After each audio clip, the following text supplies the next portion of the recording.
G'day.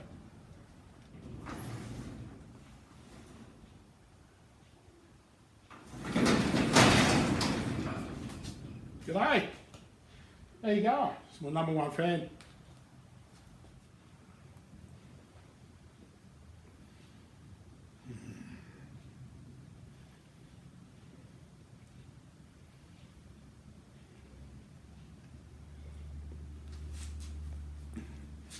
There you go. G'day. Welcome to Sumo's Projects and welcome to having a quick yak. So I pretty much dismissed the terminology of vlogging. I don't want to be a vlog head. I'd rather have a yak with you, and yeah, that's where it's probably easier for me to relate to chatting in front of a little screen. And so just mention, I haven't done a build video, but there's one coming out tomorrow, so Saturday, and it's a little doozy. I reckon it went all right, and it's another one of those items that are useful within your own home, and I'll present that to you tomorrow. But as far as other things go, yeah, life's good, isn't it? I reckon it is. It's nearly happy hour somewhere. Sorry, guys. Yeah, so one of the things I want to just briefly touch on today is the usefulness of using screwdrivers. Now, not sure about you, but what sort of use are screwdrivers nowadays in a time where we have everything that's got a battery attached to it? You know, you got those very small, fine battery-operated screwdrivers. You've got your drivers, your normal drill driver, your impact drivers. Everything's there. Everything's available. So what's the practicality of a screwdriver nowadays? Now, I'll just show you what I still have. You don't throw your tools out, you'd be mad. So, probably the most common one is this Phillips head. Phillips is probably more, significant as far as what screws heads you get. So, here in Australia, that tends to be the most common used type of head and screwdriver.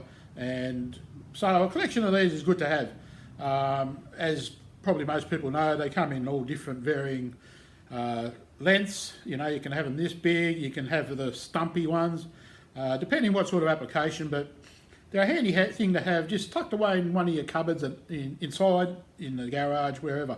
And in my opinion, I think we still all need to have a bit of a manual application with tools, and for that reason, this is probably my go-to screwdriver as far as if I'm looking for something quickly, tighten something up.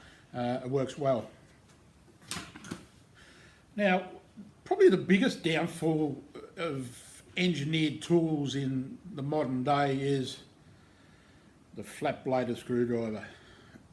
Now, I think the flat-bladed screws went out with, I don't know, they were lost on the ark somewhere, and I don't see how this could be any use to anyone.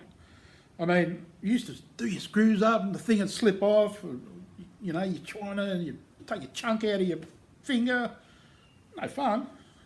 People ask you why you got band-aids. You go, I'm not very good at putting screws in. Probably the best bet for these is as a bit of a scratcher. Do the back. Oh yeah, that's right, feeling good. Or just maybe even applying a little bit of putty or things like that. But to me, I tend to find these are pretty useless. So I think my absolute favourite screwdriver setup, the bee's knees of screwdrivers, is this fella here. This is a ratchet mechanism that goes reverse, forwards. All you have to do is dial it around, change direction, and the reason I like this is, especially when you get a little bit older, it just makes that driving application that little bit more bearable. And obviously screwdrivers are used for slightly less forcefulness to embed a screw into something, but for that reason, I vote this probably as my favourite. And nowadays you can buy these little kits here. I don't know if you can see that. I've got all these little different types of adapters, and yes, they have put flat blades in there. I don't know why. Anyway, we don't talk about that now. Also, some little socket head attachments. So, you know, they're very practical. This little set cost me $5. I use it for things like putting hinges or even draw runners and things like that, because you know, you don't want to overdrive those very tiny screws, and you know, you can get into a bit of difficulty if you do, and you can ruin projects so easily. So for my money, I would go for this. Also, as I mentioned, the Phillips head screwdriver is brilliant, and the bigger they are, you know, a little bit more grip and grunt you can give to them. So having said that, I hope you all have a great weekend. Don't forget to hit that subscribe. Yeah, hit the subscribe. Go and do it. And hit the notification bell. Ding-a-ling-ling. It doesn't do that sound, but it's somewhere down there on the screen. Just give it a nudge and I'll appear next time I'm active. All right, guys. Thanks for watching. And as I said, don't forget tomorrow, brand new build video. Hooroo! Oh, and yeah, just on a final note, just to leave you there, there's a fabulous new content on YouTube. It's a great way to apparently help folks lose weight, people like me with a bit of girth, and I think it's called Subway for Subway. Good night.